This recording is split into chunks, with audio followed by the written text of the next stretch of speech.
এল নিনোর প্রভাব থেকে শুরু করে মানুষের পাপের ফল, এমন হাজারো কথার মাঝেই এবছরের এপ্রিলের গরম অতীতের সব রেকর্ড ভাঙল।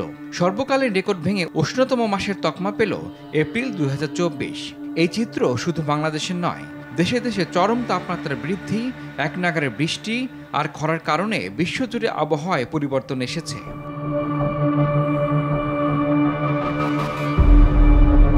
ইউরোপিয়ান ইউনিয়নের climate agency Copernicus change services বা C3S বলছে, চলতি বছরের এপ্রিল উষ্ণতম তাপমাত্রার রেকর্ড ভেঙেছে। এল নিনোর জেরে আবহাওয়ায় আমূল পরিবর্তন হয়েছে এ মাসে। 1850 থেকে 1900 সালের মধ্যে এপ্রিলের গড় তাপমাত্রা ছিল 15.03 ডিগ্রি। তবে চলতি বছরে সেই তাপমাত্রা 1.58 ডিগ্রি বৃদ্ধি পেয়েছে।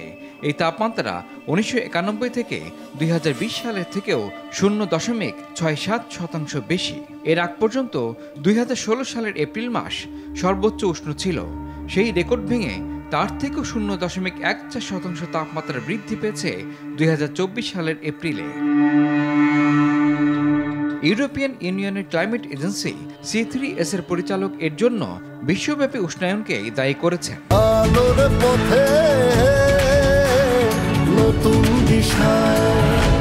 Not only that, in all likelihood, এ বছরের শুরুতে এল নিনো দাপট দেখাতে শুরু করেছিল। পূর্ব ক্রান্তীয় প্রশান্ত মহাসাগরের উপরিভাগের তাপমাত্রা মারাত্মক হারে বাড়তে শুরু করে। তবে এখন এই পরিস্থিতি কিছুটা আরামদায়ক হতে শুরু করেছে। পাশাপাশি গ্রিন হাউস গ্যাস এবং বিশ্বব্যাপী উষ্ণায়নের জেরে হাওয়া বদল আরও অনিবার্য হয়ে পড়েছে বিশ্বের সর্বত্র। গেল 12 মাসে অর্থাৎ 2023 সালের মে থেকে 2024 সালের এপ্রিল পর্যন্ত বিশ্বব্যাপী তাপমাত্রা অস্বাভাবিক হারে বেড়েছে। এই হার 1991 থেকে 2020 সালের তুলনায় বেড়েছে 0.73 ডিগ্রি, আর 1850 থেকে 1900 সালের তুলনায় তাপমাত্রা বৃদ্ধি পেয়েছে 1.61 ডিগ্রি। বিশেষজ্ঞরা বলছেন, এবছরের এপ্রিল মাসে এশিয়া জুড়ে মারাত্মক তাপপ্রবাহ চলেছে। বাংলাদেশ ও ফিলিপাইনে স্কুল বন্ধ করতে বাধ্য হয়েছে কর্তৃপক্ষ। প্রতিবেশী ভারতে সর্বকালের রেকর্ড ভেঙেছে এপ্রিলের তাপমাত্রা। ইন্দোনেশিয়া, মালয়েশিয়া এবং মিয়ানমারেও মারাত্মক তাপপ্রবাহ দেখা গিয়েছে।